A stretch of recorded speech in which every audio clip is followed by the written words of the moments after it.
Good morning. Good morning, good morning, good morning. How is everybody doing? I know you are all doing very well and you are all are excited to share today's video with me. As you can tell, I made a new page called Taking Back Control with me, Talon Rosnell. I was going to put Big T, but Talon Rosnell sounds more professional, might get more people involved. Anyways, like always, please like and share this, not for my benefit, but for somebody that needs to hear the message. Because that's what it took for me.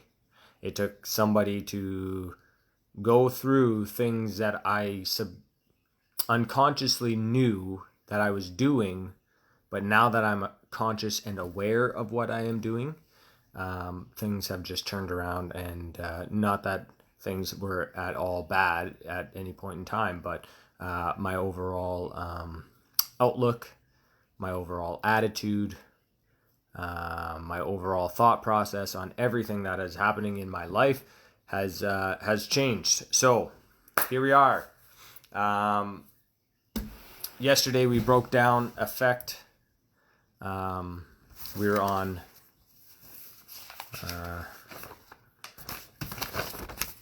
effect of thought on circumstances. And because it's multiple pages, this is part 2 of that. So we are going to continue on with that. And we're just gonna break it down. And this is the first for me too. I have my book here in front of me. You can kind of see it down here. I am on paragraph number 31 of breaking it down.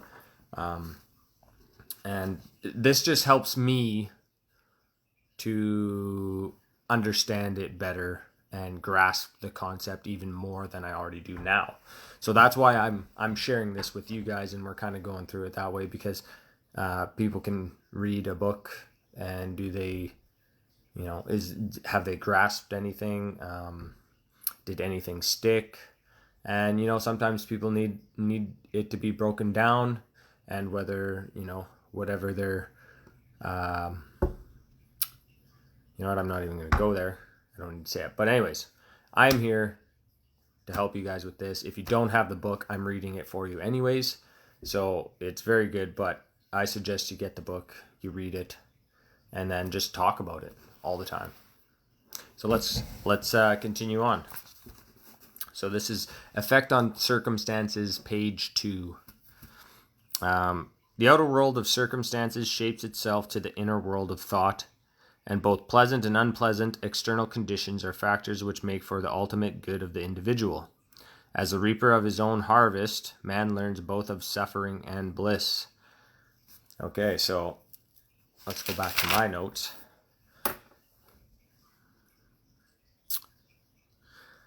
So I put for this paragraph, everything in the world of visible and material things reflect upon that which I am thinking at that time. So, really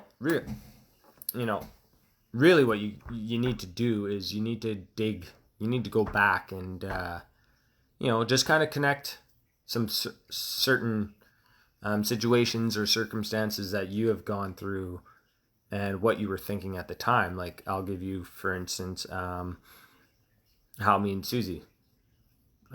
So I was telling my mom that, I want, at that time, I wanted a woman who was smart, had ambition, had goals, had a car, could drive, was good with money, had a solid job.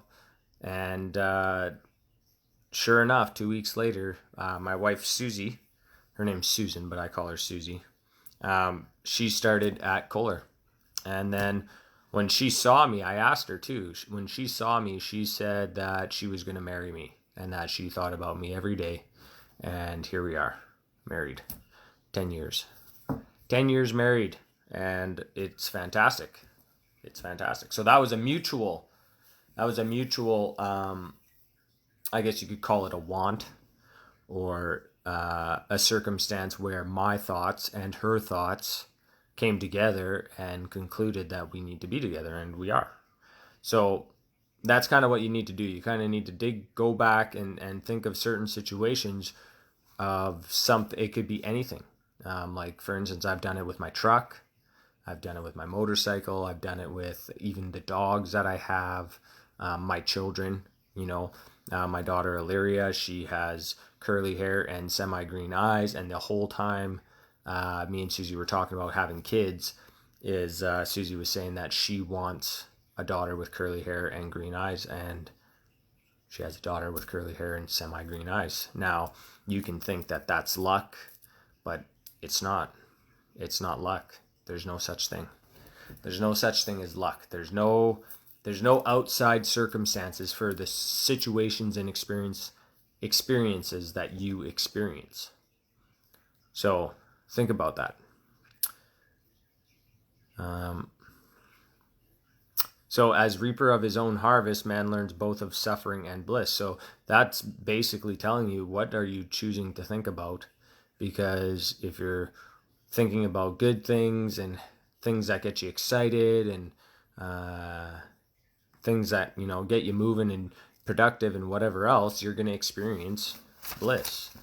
But if you're constantly fighting against your circumstances, thinking that it's an outside cause that is causing what you're going through right now, you're just adding to that, right? You're just adding to it. So you need to adjust yourself, pay attention to what you're thinking, be aware, right? I'm going to say that a lot. Be aware, because you have to be aware.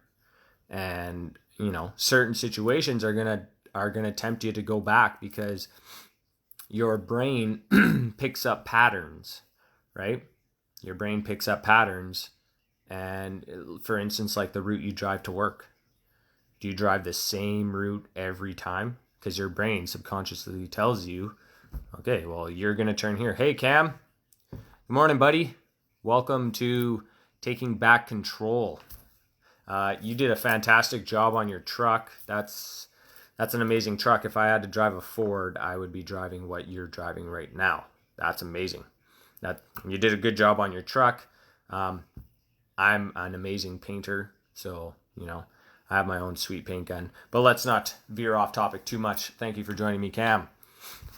So yeah, as I was saying, you need to adjust your attitude and realize that there's really nobody, there's no puppeteer holding, strings above you going, oh, I'm going to make somebody's day bad. It doesn't happen like that, right? Okay, next paragraph. Following the inmost desires, aspirations, thoughts by which he allows himself to be dominated, pursuing the will-o'-the-wisps of impure imaginings, or steadfastly walking the highway of strong and high endeavor, a man at last arrives at their fruition and fulfillment in the outer conditions of his life. The laws of growth and adjustment everywhere obtain. So, what are you allowing your brain to be dominated by? Right? What are you allowing in your brain through most of the day? When somebody's talking to you about,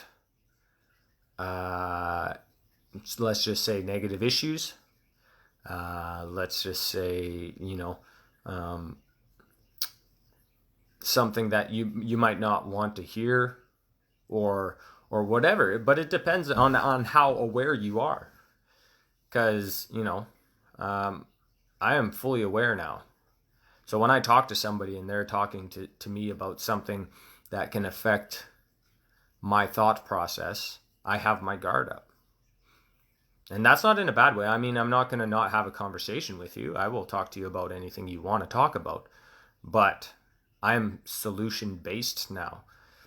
So if you come to me with a problem, I am not going to encourage your problem. I am not going to give your problem any energy. I am going to offer a solution that I think would best benefit you. And that's why I'm here right now. Because, there's people out there that need to hear this, just like I needed to hear it. And it took 35 years for me to get this message. You know what I'm saying? So you might not be ready to receive the message that I'm trying to get across. And by any means, I'm no expert. I'm not. But I have put it to the test. And the outcome is amazing. And I have talked to friends who have been doing the same thing. My brother, I've been getting family members who are mainly logical thinkers to change their mind, to change the way they see things, to let go of a reality that was forced upon them. So, what are you allowing your mind to be dominated by? Let it all be good things. And those negative things, it's like I tell my kids, if you have something that pops into your head that's bad, just pull it out your ear, and they say, feed it to the dinosaur. Boom. There you go. Pull it out your ear, feed it to the dinosaur. It's gone. Don't give it any attention. Because when you do that, that's when you're just adding to it. Okay. And it says, a man at last arrives at their fruition and fulfillment in the outer conditions of his life. So whatever you're thinking about this in here. So the way I put this before is you have your subconscious is when you go into your brain. And then you have your conscious, which is me and you talking right now. And so whatever you tell your subconscious mind, it will always prove you right. It will always prove you right. It will never, it will always prove you right. Let's just go there. So if you want something and you want it bad enough, you put it here and don't worry about how you're going to get it, because nobody can ever understand how you're going to get it. Yeah, sure, you can put steps into place, but guess what? When you put steps into place, there's also steps that put fear, that put doubt, that put like a resistance. So when you want something bad enough, just believe you already have it. And your conscious mind, like me and you talking right now, will take the steps to obtain it. You don't need to know how. Opportunities will present themselves and you're going to be like, holy crap, this is how I'm going to achieve what I want to achieve. And it's really amazing. Okay, next paragraph. A man does not come to the almshouse or the jail by the tyranny of fate or circumstance, but by the pathway of groveling thoughts and base desires. Nor does a pure-minded man fall suddenly into crime by stress of any mere external force. The criminal thought had long been secretly fostered in the heart, and the hour of opportunity revealed its gathered power. Now, this paragraph, I tend to steer away from certain readings that can put thoughts that you don't want in your head, right? I kind of steer away from that. If you're not mentally strong enough to deal and realize, then I kind of just dismiss it and just focus on the good, because that's what I do now. I just focus on the good. I don't need to know, whatever. So, a man does not come to the almshouse or the jail by the tyranny of fate or circumstance. So that's telling you that, there's no outside circumstances. There's no luck. There's nothing pushing you in any direction but yourself. And it says, but by the pathway of groveling thoughts and base desires. So groveling thoughts are obviously negative ones. And keep them out of your mind. And it takes practice. It's just like working your bicep, right? And it's amazing when you can focus your mind solely on what you want to think about, you are in control. I am in control. I can pause my brain. I can, if I catch something that doesn't need to be in there, I catch myself. I go, whoa, no. And then I go through my motions to refocus me, whether it's breathing, whether it's, saying my I ams, going and looking at my vision boards, whatever, right?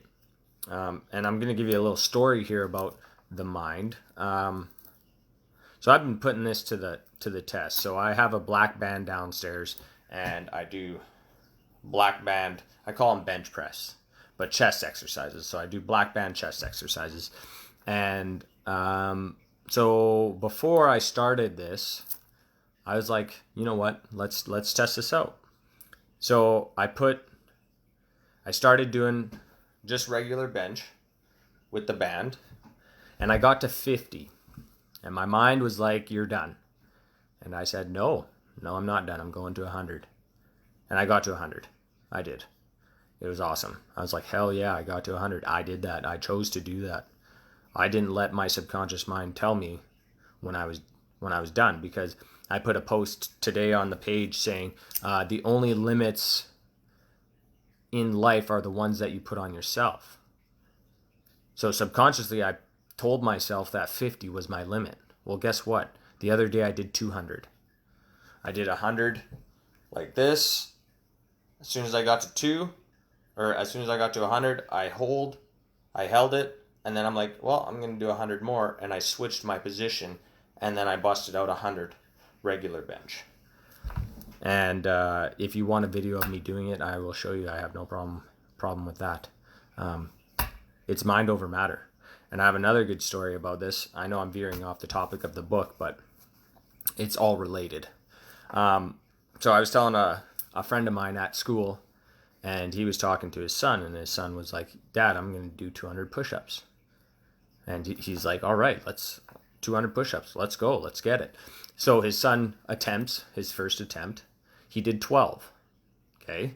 So obviously he got into his head and said that he's never going to be able to do it, or he can't get to, it's too hard, or whatever he was saying in his mind, he stopped. So then my friend stopped his son and had a conversation about what I talked to him about. And he said that they had a 3-minute conversation. After the 3 minutes, he tried again, and he did 157. This kid is 8 years old. 157 push-ups. 8 years old. Boom! Just like that. It's amazing. It is amazing what you can do with this, because it's yours to use, to serve you. But anyways, let's continue on. Thanks for listening to my stories. I love telling them. Because it makes it more real, right? That's what it does. It makes it more real. It makes it, it helps relate to real life aspects than just reading it off of a page, right? You guys can relate to it. And that's the biggest thing, is that, oh yeah, you can read it off of a page, but does it actually work? Well, it does. It does work. Okay, next one. Circumstance does not make the man. It reveals him to himself. No such conditions can exist as descending into vice and its attendant sufferings apart from vicious inclinations, or ascending into virtue and its pure happiness without the continued cultivation of virtuous aspirations. And man, therefore, as the Lord and master of thought, is the maker of himself, the shaper of the author, and the shaper of and author of environment. Even at birth, the soul comes of its own, and through every step of its earthly pilgrimage, it attracts those combinations of conditions which reveal itself, which are the reflections of its own purity and impurity, its strength and weaknesses. Wow, that's a good one. That's a good one. Circumstance does not make the man, it reveals him to himself. So I get a lot of, I pay attention to all the conversations that I have. I got a message from a friend yesterday, and, it was like, I need to call him and I need to talk to him. And I realized during the conversation that that's why I called him. I called him because I've been wanting to talk about this with somebody who is doing exactly what I'm doing. And being able to talk to him, like I talk to my brother all the time about this, and it just helps you stay focused. It helps you stay encouraged. It helps, because it's easy to get discouraged when something doesn't go your way, because you instantly want to revert back to the way you were thinking. And that's what the mind wants to do. It wants to pull you back into the habits that you were already in, because it's easy, right? But when you work this out and you become aware of your brain trying to do that to you, then you just stop it and go, no, man, I'm in control, not you, right? And as funny as that sounds, that's kind of what you got to do. So, yeah, so yesterday, every conversation I have with somebody, there's a hidden message, and it helps me reveal myself to me, if that makes sense. I'm going to have to think about that one a little bit more. But anyways, let's continue on. No such condition can exist as descending into vice and its attendant sufferings apart from vicious inclinations, or ascending into virtue and its pure happiness without the continued cultivation of virtuous aspirations. So you can't descend into darkness, depression, whatever, anxiety, whatever you're going through right now. It's nobody doing it to you but yourself. And as hard as it is for you to admit that you think that outside causes are causing your depression, outside causes are causing your anxiety. So what are you telling yourself when you're depressed? I am depressed. Is that what you're saying to yourself? I am depressed. I am sad. I am unwell. When you do that, you're claiming it. And you are doing it to yourself. Period. That's it. And you need to stop. You need to stop it. Don't decree it. Don't claim that you are depressed. And every time you think about it, you're just adding on to it. So now you're telling your subconscious mind that you're depressed. So guess what? You're going to experience patterns of depression. You're going to experience things that are going to make you feel sad. You are going to experience things that are going to make you unwell. It's that easy. It is that easy, period. And you need to come to terms with it. And when I came to terms with it, man, my mind was blown. I cried for a few minutes. I was like, holy cow, it's time to take charge. And then the other part of this, or ascending into virtue and its pure happiness without the continued cultivation of virtuous aspirations. Well, that's what I'm doing right now. Right? I am in control. I tell my brain what to think. It doesn't tell me what to think. Right? I want it to think all good things, so that's what I'm going to think. And if I call it an experience instead of a problem. If I have an experience, to me, it's just a test. Testing my resolve, testing my conviction of how much I believe what I'm preaching. And let me tell you, I'm convicted. There's no turning back. There's no turning back. Once you come this far and you realize that you're in full control of your life, why would you want to go back to the way you were thinking before? You don't. And then it says, and man, therefore, as the Lord and master of thought, you control your thoughts, nobody else. Nobody can tell you what to think. You can allow them to tell you, and you can receive it, but you don't have to accept it. It's like people who, actually a buddy of mine, he had a back injury. I'm not going to say no names because I didn't ask permission.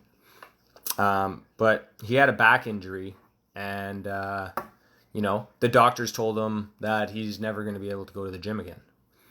That he's never going to be able to do heavy weights. Well, guess what? He chose not to believe them. He chose to believe that he's going to be able to do it, that he's going to do it, and he's doing it, and he's crushing it. And that's the power of the mind. You hear the stories all the time of people saying that, oh, you're never going to walk again. Well, that's their decision. That's their opinion. You don't have to accept that. And if you have the conviction that you believe yourself that you're going to do it again, that you're going to walk again, that you're going to do whatever the doctor said that you can't do, right? It's just like medicine, for instance.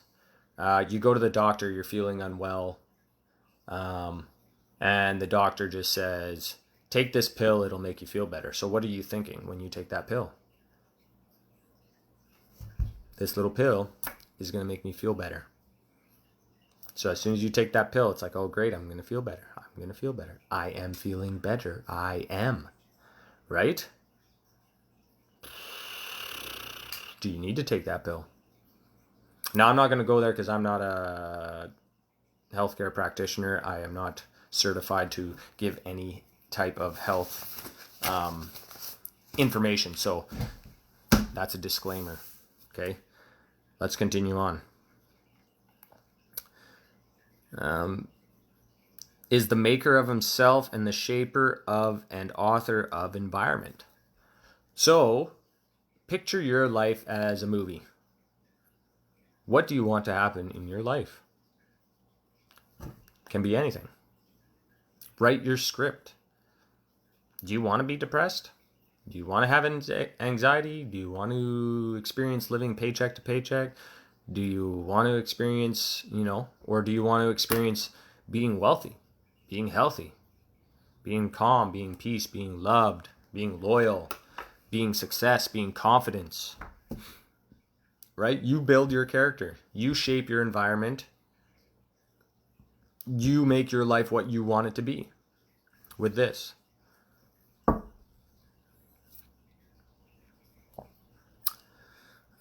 Even at birth, the soul comes of its own, and through every step of its earthly pilgrimage, it attracts those combinations of conditions which reveal itself, which are the reflections of its own impurity and purity, its strength and weakness.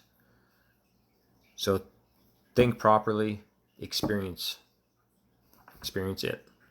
Think pure in thought, you're going to experience amazing things. Like I'm experiencing amazing things. I've switched my thinking around, and man, life is fantastic. I feel good every day. I'm working out. I'm doing, some breathing techniques to help my body because I am health. So yeah, really, really think about what this book states, and it's something that you can't just read once. You got to read it over, and that's why I'm breaking it down, because I'm writing it down as if I'm writing it for myself. That's what I'm doing. I'm writing everything down in this book as if I'm writing it for myself. So instead of, he uses man or whatever, I use I, me, myself, mine, right? I use that because now I'm claiming, right? Okay, next paragraph. Men do not attract that which they want, but that which they are. Their whims, fancies, and ambitions are thwarted at every step, but their inmost thoughts and desires are fed with their own food, be it foul or clean. So you can't attract the things that you want. That statement there, that one's a tough one, because I've wanted a lot of things, and I have gotten everything I've wanted. I wanted an amazing wife. I got it. I wanted a boy and a girl. I got it. I wanted a Dodge 5.9 diesel long box crew cab, leather, heated seats. I got it. I wanted a new motorcycle. I got it. Right? But I think it's the thoughts that you put into it that can help you achieve what you want. Not once did I ever think about, how can I get this truck? I just thought about, I want a truck. And I just took the steps to get it.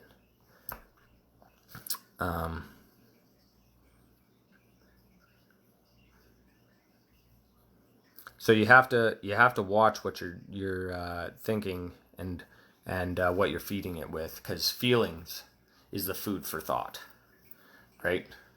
Feelings is the food for thought. So if you are thinking negative things and you're experiencing anger or hate or sadness or whatever, that's what you're feeding whatever your thoughts are, whether good or bad. So if you have pleasant, I'm happy, you get excited, you just, you feel good, that type of thing. Now you're feeding it with clean food.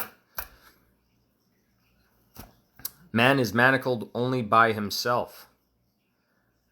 You put yourself in prison. Thought and action are the jailers of fate. They imprison. Think about it. Thought and action. Thought, action. I want to pick up this pen. Right? It's not my brain telling me to pick up the pen. I'm telling my brain to pick up the pen. I'm telling my brain to move my fingers around. Right? I'm telling my brain. They imprison, being base. They are also the angels of freedom. They liberate, being noble. So thought and actions are also angels of freedom. You know? Thought and actions are angels of freedom. They liberate, being noble. Not what he wished and prays for does a man get, but what he justly earns. His wishes and prayers are only gratified and answered when they harmonize with his thoughts and actions. Boom, that's another good one. I wrote down for that one. I have ascended into virtue and pure happiness because I continue to be aware, conscious, and in control of my thoughts. I choose what to think, not my brain. Every step of my life's journey attracts the conditions and combinations to reveal itself to me, whether in strength or weakness. That was previous one.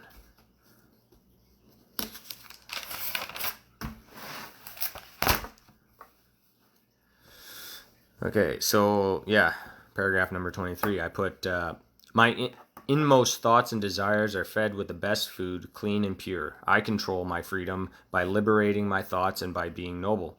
My wishes are only gratified and answered when they harmonize with my thoughts and actions. So, that's my take on that paragraph. Okay, number 24. In the light of this truth, what then is the meaning of fighting against circumstances? It means that a man is continually revolting against an effect without, while all the time he is nourishing and preserving its cause in his heart. That should be huge. That's huge.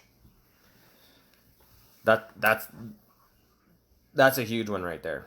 I hope you guys have like a pen and paper while you're watching these videos, and it'd be beneficial for you guys to write stuff down. Whether it be what I say, whether it be what you think, it'd probably be better what you think. So when I read the paragraph, I would like you guys to write down your interpretation of the paragraph. And then if you want some feedback on that, get back to me. And everything matters, the way you write it down. Right? The way you write it down is huge. Because everything is words. So for that one, in light of this truth, what then is the meaning of fighting against circumstance? It means that man is continually revolting against an effect without, while all the time he is nourishing and preserving its cause in his heart. If you are constantly telling yourself that you hate your job, you're always getting in trouble, you're, why can't I do anything good, blah, blah, blah, whatever else, why am I always being the one picked on, it's because of so-and-so that I don't like my job, it's because of this that I don't like my job. That's what it means to fight against your circumstances. It's like if you live paycheck to paycheck. Well, I live paycheck to paycheck because my boss isn't paying me enough. No. You're living paycheck to paycheck because you're telling yourself you're living paycheck to paycheck, so that's what you're going to experience. And I'm going to say it again, it's that easy. It is that easy to just do that. Because we are conditioned from our parents, from other people that we work with, that we come in contact with. So that's why when I talk about this stuff, I love talking about it. And, like I stated earlier, I had a conversation with a friend yesterday, and it's great to talk to somebody who is on the same level of control, the same level of thoughts. Because when we talk, I don't need to have my guard up. I don't, because we're on the same page. We're the energy level. After I finished talking to my friend yesterday about this, like, man, I was just vibrating. I could feel the energy leaving my body. I could just feel it. It was good. It was a really good conversation. So, I'm telling you guys, there are no outside causes for the circumstances or experience or situations that you are in, or even your environment. You put yourself there by the way you think. It's where you are is nobody else's fault but yours. It's like the Led Zeppelin song. No, no, no, no, no, no, nobody's fault but mine. I don't think it goes like that, but anyways, that's the gist of it, right? Assume responsibility for everything in your life, period. Assume it. Because you choose what you want to happen in your life, whether good or bad. And, I had somebody say that, oh, what happens if you're driving down a road and you get T-boned? That's not your fault. Well, yeah, it is. What were you thinking before you got T-boned? What were you thinking prior? Think about it. Think about it. Come on. Okay. That cause may take the form of a conscious vice or an unconscious weakness, but whatever it is, it stubbornly retards the efforts of its possessor, and thus calls aloud for a remedy. That cause may take the form of a conscious vice or an unconscious weakness, but whatever it is, it stubbornly retards the efforts of its possessor, and thus calls aloud for a remedy. I didn't write anything down for that one.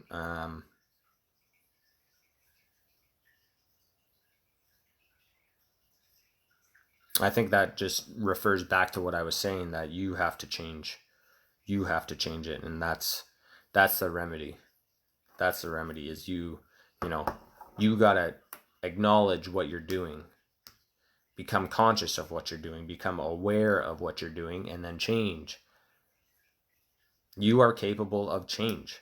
That's like when somebody has a debate with somebody, and say you're talking about something, and somebody gives you some information about something, and then you decide to change your mind. And then for some reason in today's society, they think that you're not allowed to change your mind. Oh, now you're just jumping on the bandwagon. That's what they say. Well, that's wrong. We are fully capable of changing our mind when new information is brought to light. Right?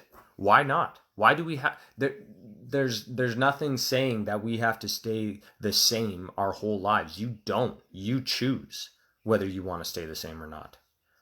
You choose what you want to experience. You have the right to change.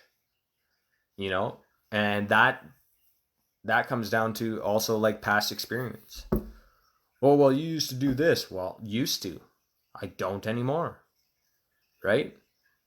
People can bring up past all they want, but guess what? If I chose to change, I changed. Period. That's it. Doesn't affect me. I don't do that anymore. I don't do this anymore. Oh, I've changed my opinion of that. Right?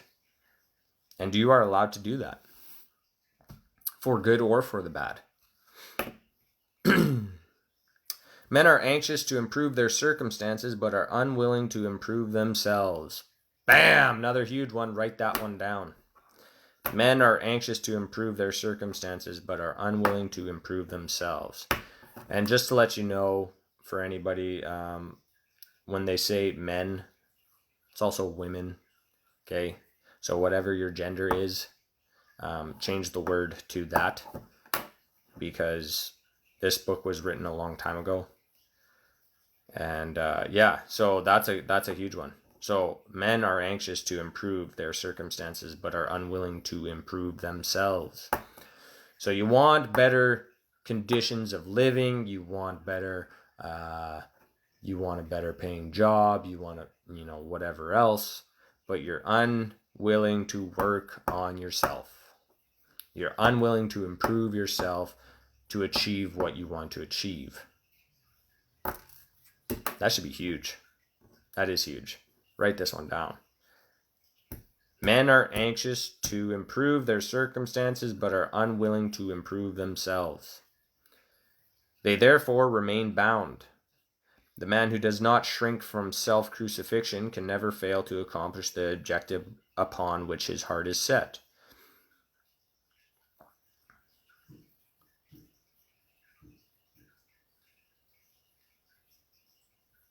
So the man who does not shrink from self-crucifixion, to me that means the man who isn't afraid to assume responsibility for everything in his life or her life. I'm not going to keep going back and forth, his and her type thing. I'll just allow you guys to do that. I'm just reading the book here and referring to maybe myself.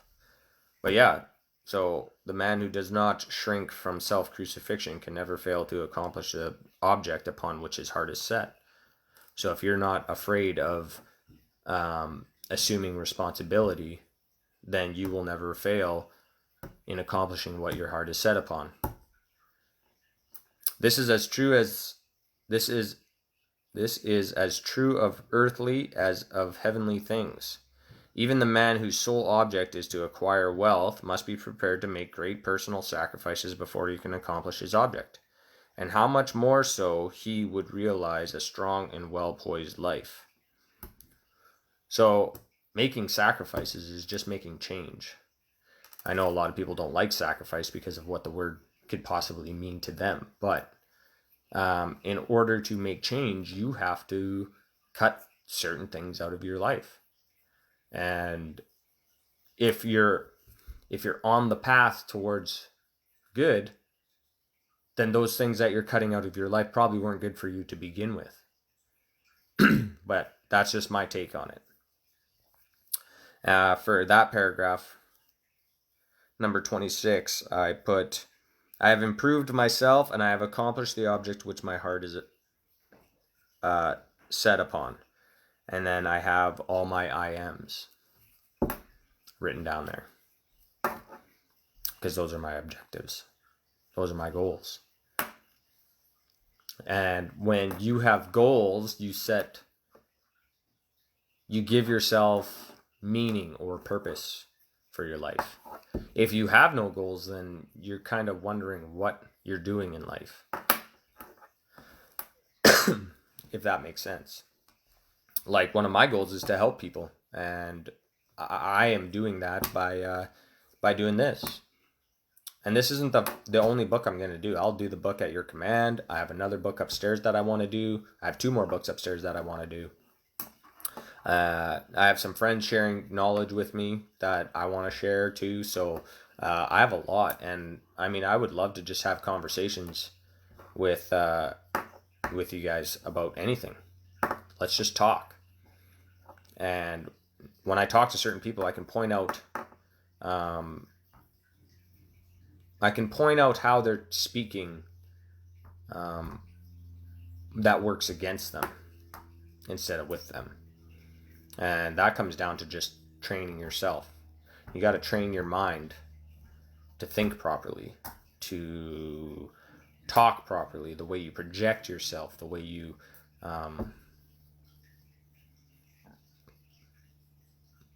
come across, the type of feeling that you're putting into what you're talking about.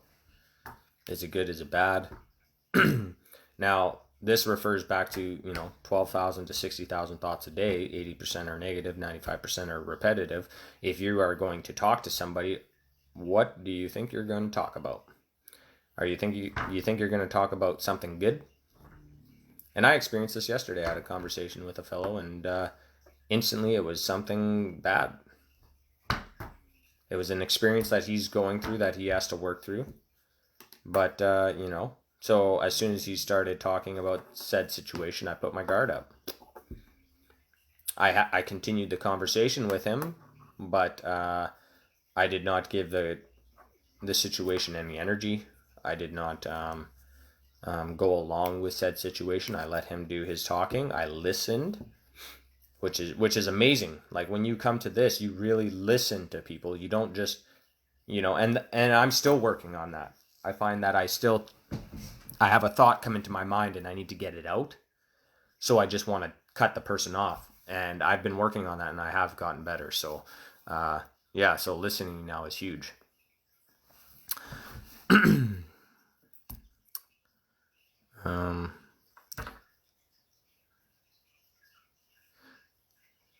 Even the man whose sole object is to acquire wealth must be prepared to make great personal sacrifices. I think that's enough that we talked about this one. Okay, paragraph number 27. Here's a man who is wretchedly poor. He is extremely anxious that his surroundings and home comforts should improve, yet all the time he shirks his work and considers he is justified in trying to deceive his employer on the ground of the insufficiency of wages. Such a man does not understand the simplest rudiments of those principles which are the basis of true prosperity, and is not only totally unfitted to rise out of his wretchedness, but is also attracting to himself a still deeper wretchedness by dwelling in and acting out indolent, deceptive, and and unmanly thoughts. Boom, that's another big one. So you got somebody that's poor and they think that their wage, their situation should improve, but yet they're saying that their job's not paying enough, so that's why he's in that position. Now, if you assume full responsibility for where you are in your life, you will realize that it's not his fault that you're in that situation, it's your own. And that's because it says right there, he's dwelling in and acting out indolent, deceptive, and unmanly thoughts. So he wants his conditions to improve, but he's not thinking about improved conditions. He's thinking about, how his boss isn't paying him enough and his job sucks and all this other type of stuff. So you're never going to change. And that goes back, what I just said previous, to 12,000 to 60,000 thoughts a day. 80% are negative, 95% are repetitive. So if you have 80% negative thoughts that are beating yourself up day after day after day after day after day, and you continue to think about those same thoughts day after day after day after day, do you think anything will change in your life? Do you think anything will change in your life if you continue having those 12,000 to 60,000 thoughts a day? Leave a comment below if you think what your answer is. Okay, last one. Well, I can't finish this one. We'll just call it, because there's one line and then it goes on to the next page. So that's it for today. That's a lot of information. I encourage you guys to go back, watch the video as many times as you can. I mean, I always rewatch my videos anyways, because it just, like I said, it helps keep keeps me focused, right? Not saying that I wander too often, but there are times I'm just like anybody else. But when I do something, I am fully committed. When I start, I'll give you an example. So when I worked at Kohler, I started out there, and my brother, he told me, I'm like, hey, Zach, I was like, hey, do you think I can do this job? And he's like, Talon, just go in there and do it. Put your head down and just do it. And that's what I did. I didn't think about anything. I didn't think about, am I good enough, or can I do this, or whatever. I just trusted my brother. I went in and I just put my head down and I did it. So then I started out boarding, and then I got put in the carousel. Now, the attitude in the carousel and the energy in the carousel was a lot of complaining about situations, complaining about this, complaining about that. Oh, I don't want to do first gun. I don't want to do third gun. I don't want to do this. I don't want to do that. Well, I gave into that and I started complaining like that. And then one day it clicked in my head. Boom, light went on. Why am I complaining? It's not changing anything. It's not changing anything. So you know what I did do? I decided that I was going to be the best at my job, period. And I was. I was the best gun operator there. And I can say that with confidence. There's a lot of good gun operators there, but they thought the same thing, that they were the best. And you have to have that mentality, and you don't have to boast about it out. You don't have to voice it, but you can think it here, right? You're not being cocky if you think it here, right? If you start voicing it out and, saying, oh yeah, I'm a better gun operator than you, that's the difference. So yeah, at Kohler, it clicked into my head, and I just said to myself that I'm not going to complain anymore. I'm going to be the best at the job. And I was. I was the best at the job. I knew 7 jobs there. I could chop, laminate, gun operator, whatever, you name it, board, detail, inspection. But yeah. So, and then that attitude carried on with me everywhere I went. So now when I apply myself, I'm not just gonna half apply myself. I'm gonna fully invest myself in it, and I'm gonna be the best at it. That's why I'm sharing this with you guys. That's why I'm breaking the books down. That's why I'm continuously talking about this. This is why I'm reading more and more books, is because I want to better understand this to the fullest extent. And that's just only gonna better me, and hopefully better one of you guys. So with that being said, thank you for listening on this Wednesday morning. I feel that like that was a good one. They're all good, but I would like you guys to go back, write some of the paragraphs down that really stood out to you, and get back to me, message me, and let's hear what you have to say or what your thoughts are, because like I said, I love talking about this stuff. So you guys have an amazing day. I love you all. I will see you tomorrow around the same time, and we shall continue on this journey together. And if you're starting to get, if things are starting to spark up here and starting to get lightened, please let me know, because that's my objective. That's my goal. I want to help people. And it would help encourage me even more by knowing that. So anyways, have an amazing day, and I will see you tomorrow.